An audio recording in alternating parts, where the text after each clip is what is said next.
One night I was driving home from downtown Cleveland, just a mile or so from my house, through a part of town that most people would probably regard as off-limits at night, and I saw a building.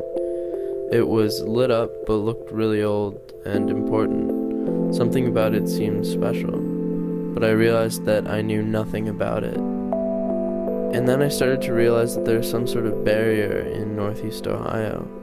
With urban sprawl and economic divisions, most people never venture into the urban suburbs, mostly black and mostly poor. A lot of people know about East Cleveland because the news talk about the violence and drugs and crime, but now if you drive through, you see the foreclosure crisis at its worst. There are some 6,000 foreclosures and pre-foreclosures. People have left.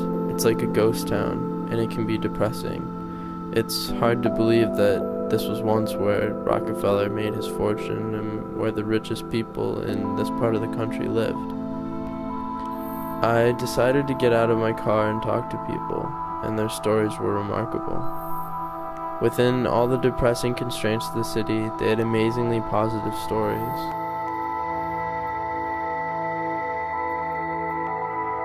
I get frustrated sometimes living where I live, and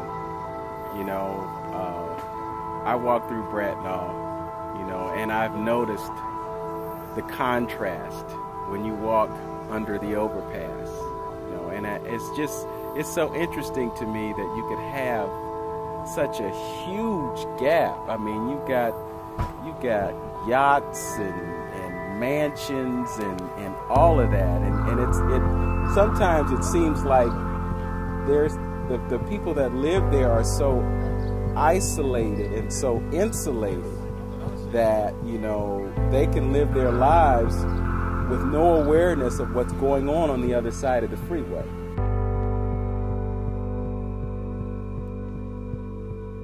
A child was born with no state of mind, blind to the ways of mankind.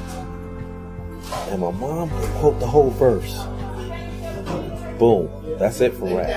Every time any rap song came on, I don't care who did it, I had to listen to rap.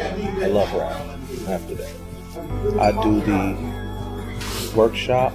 Hip-hop workshop was started in the second Saturday, February 2004. It was called the Hip-Hop Workshop. The theme is, you can be mean but keep it clean. It was started to bring adults and youth together using hip-hop music.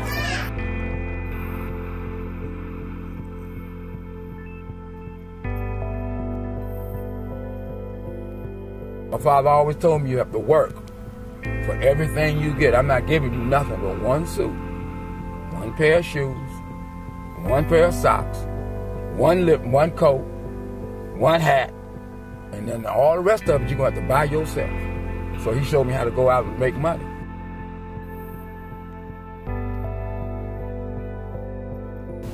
Glenville, this is my first house we ever owned, so to me, I love the neighborhood. I plan to stay here for as long as the Lord let me live, something like that. I'm not planning on, because my kids, this is their first home they lived in, and it's a lot of memories from my family.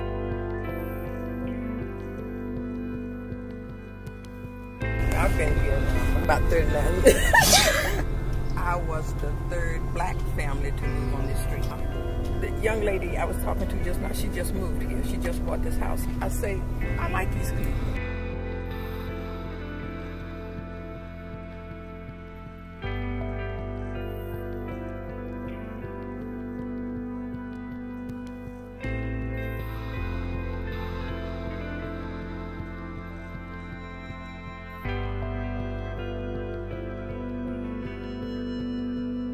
Success in life is measured by the peace that you have within yourself.